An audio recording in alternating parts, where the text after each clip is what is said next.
บ่มักอายบ่อนใดคือบ่ให้เป็นเคยจักทีเงินคำของอายก็มีพอแต่ละทีมีแต่ลับตาสั่งมีหลายแนวที่แม่บ่มักอาย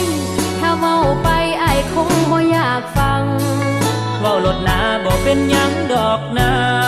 สิตั้งใจฟังและเปลี่ยนแปลงตัวเอง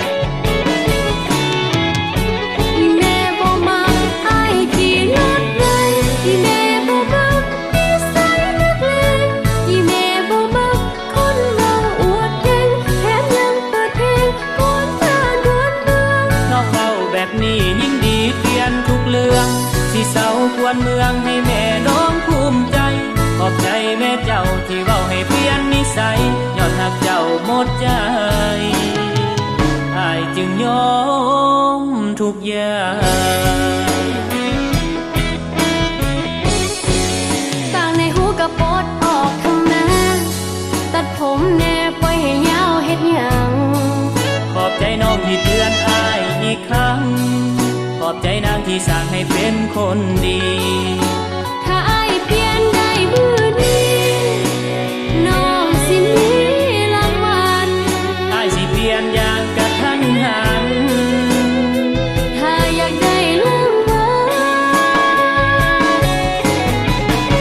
สิเอาคนงามมาเป็นเมีย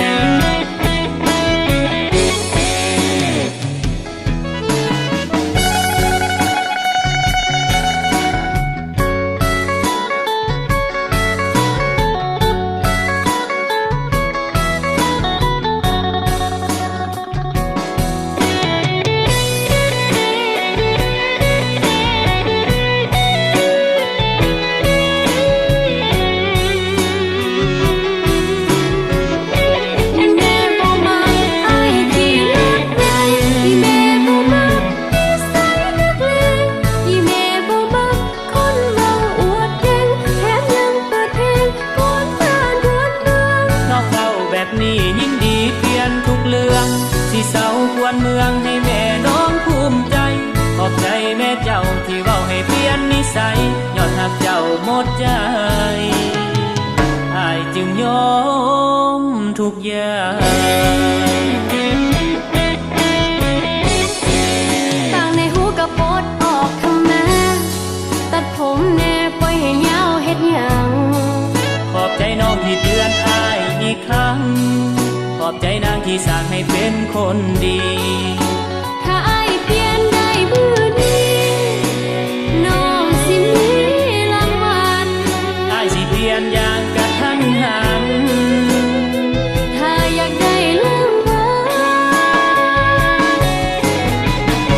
สิเอาคนงามมาเป็นเมียไม่ผู้ใดบอกเอาเนี่ยว่าสิให้รางวัลเนาะเอาเสียวดอกให้ก็ได้ไหมดอกกุหลาบดอกว่า